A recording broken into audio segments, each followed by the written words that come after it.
ఈరోజు మనం చెప్పుకోబోయే కథ పేరు బెడిసిన షరతు. ఒక గ్రామంలో శేషయ్య అనే కటిక పేద రైతు కూలి ఉండేవాడు.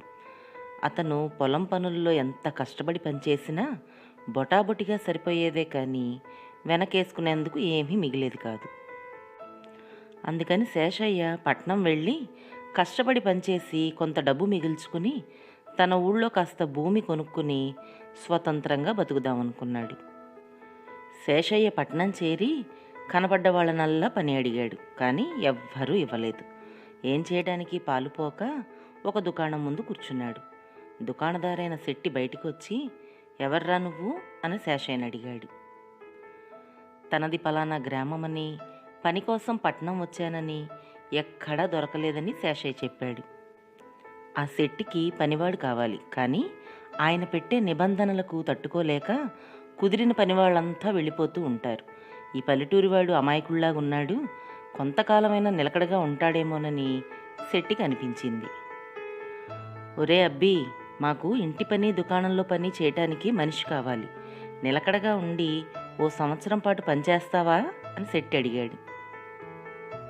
తప్పకుండా చేస్తానయ్య గారు, కానీ ఏమిస్తారు డబ్బులు అని అడిగాడు శేషయ్య. సంవత్సరానికి 200 రూపాయలు ఇస్తానురా, 2 పూట్ల విస్తరనిండా అన్నం పెడతాను. ఒకవేళ మధ్యలో నువ్వు పని మానేసావనుకో, నీకు నేను జీతం ఏమీ ఇవ్వను. అలా కాకుండా నేనే నిన్ను మధ్యలో పంపదలిస్తే మాత్రం రెట్టింపు జీతం ఇచ్చి మరీ పంపుతాను. ఈ షరతు నీకు సమ్మతమైతే పనికి కుదురు అన్నాడు శెట్టి. అలాగేనండయ్యా అని శేషయ్య ఈ షరతుకి సంతోషంగా ఒప్పుకున్నాడు. పొద్దున్నే లేవటము, ఇల్లు వాకిలి ఊడ్చి చెట్లకు నీళ్లు పోయటము, శెట్టి భార్య ఇంటి పని చేసుకునే సమయంలో పిల్లల్ని ఆడించటం, ఆ పైన దుకాణానికి వెళ్ళి శెట్టిని భోజనానికి ఇంటికి పంపించి ఆయన వచ్చే వరకు దుకాణంలో బేరసారాలు సాగించి శెట్టి తిరిగి వచ్చాక ఇంటికి తాను వెళ్ళి భోజనం చేయటం శేషయ్య పని. మొదటి రోజు శేషయ్య ఈ పనులన్నీ ముగించి విస్తరి వేసుకుని భోజనానికి కూర్చునేసరికి శెట్టి భార్య ఒక చిన్న పళ్ళెంలో కొద్దిగా పొడి అన్నం తెచ్చి విస్తర్నిండా చల్లి పచ్చడేసి వెళ్ళిపోయింది.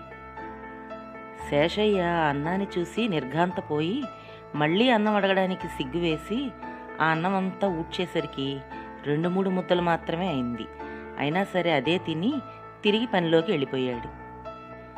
ఇలా 1 రోజు కాదు, 2 రోజులు కాదు, ఏకంగా వారం రోజులు గడిచేసరికి శేషయ్య నీరసించిపోయి ఒకరోజు శెట్టితో, అయ్యగోరు, భోజనం అస్సలు సానట్లేదండి అన్నాడు. శెట్టి వెంటనే కోపంతో, అదేంట్రా అలా అంటావు, నేను షర్తు ప్రకారం విస్తరనిండా అన్నం పెట్టిస్తున్నానా లేదా అన్నాడు.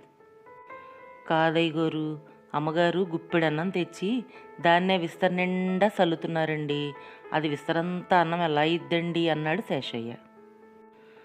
ఆహా, అలాగా, నీకు కావలసినంత అన్నం వడ్డించాలంటే నేను ఆస్తులు అమ్ముకోవాల్సిందే, ఇష్టమైతే ఉండు లేతే పో అన్నాడు శెట్టి.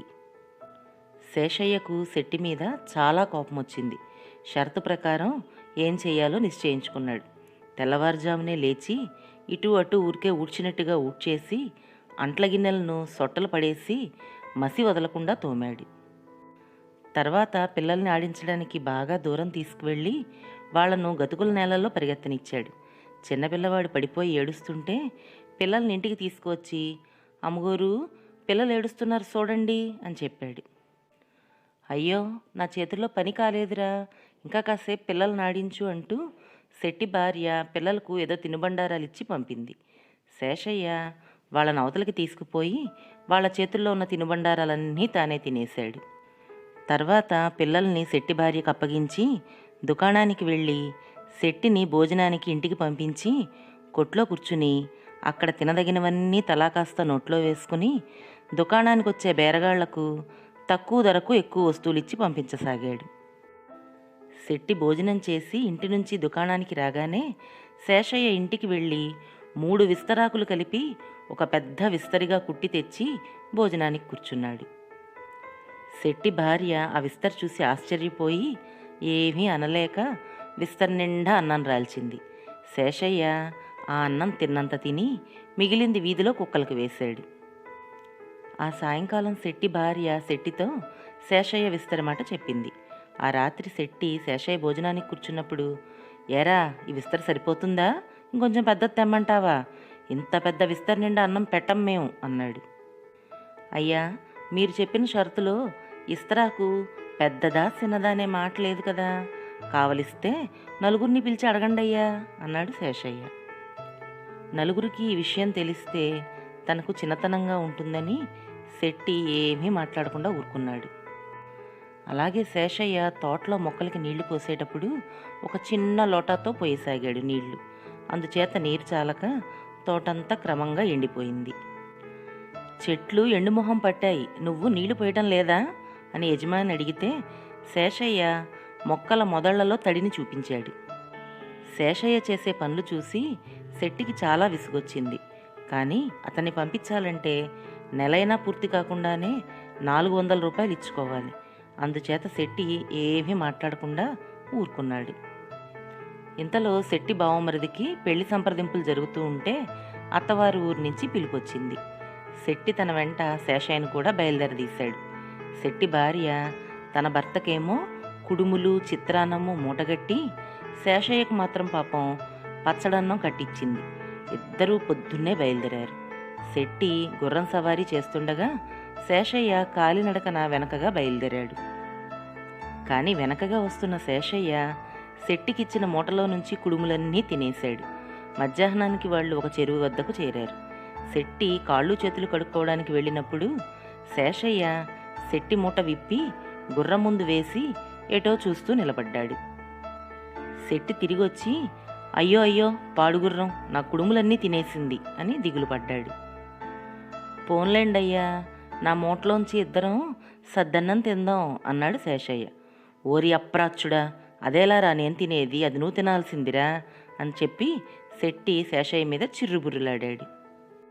అప్పుడు శేషయ్య శెట్టితో, ఐగోరు, నేను గుర్రం మీద ముందుగా మీ మాంగోరింటికి వెళ్ళి మీకు భోజనంతో సహా అన్ని ఏర్పాట్లు చేయమని చెప్పొస్తాను అన్నాడు.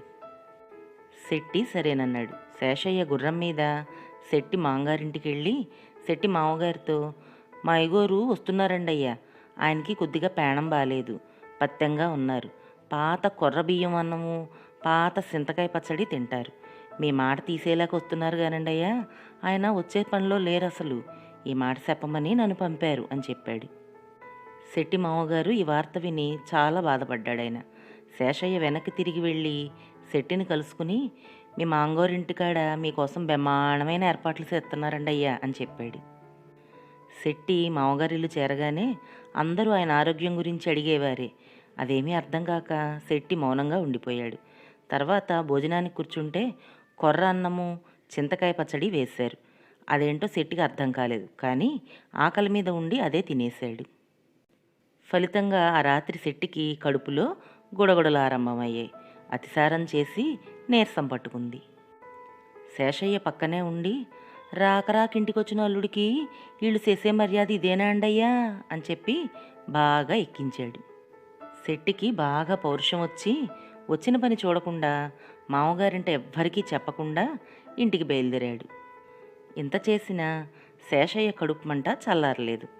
పట్నం కొంచెం దూరంలో ఉందనంగా శెట్టి, ఒరే శేషయ్య, నువ్వు త్వరగా వెళ్ళి మీ అమ్మగారితో నేను వస్తున్నానని చెప్పు, స్నానానికి వేడి నీళ్లు వేడివేడిగా భోజనం తయారు చేయించమని చెప్పు అన్నాడు.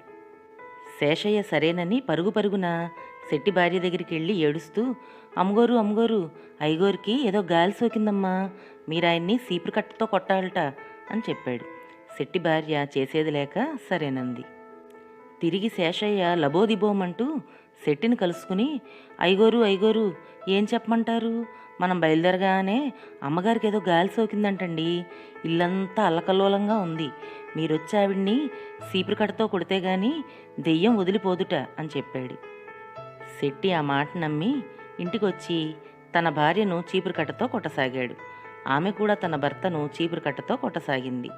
ఈ చీపురు కట్టల యుద్ధం చూసి ఇరుగు పొరుగు వాళ్ళు దీనికంతకు కారణం ఏమిటని విచారించగా శేషయ్య చేసిన మోసమంతా బయటపడిపోయింది. శేషయ్య వాళ్లతో, అవును, ఇదంతా నేనే చేశాను, పేదోడి ఆకలి బాధ ఎలా ఉంటుందో తెలియజేయాలని ఇట్టా చేశాను అని జరిగిందంతా అక్కడ చేరిన పెద్ద మనుషులందరికీ చెప్పాడు. ఊరి పెద్దలు శెట్టిని గట్టిగా చివాట్లు పెట్టారు. శెట్టి శేషయ్యను పంపేయడానికి నిశ్చయించుకుని రూ. 400 ఇచ్చేశాడు. శేషయ్య తన గ్రామానికి తిరిగి వెళ్ళి ఆ డబ్బుతో కొద్దిగా పొలం కొనుక్కుని పెళ్లి చేసుకుని పొలం పని చేసుకుంటూ సుఖంగా జీవించాడు.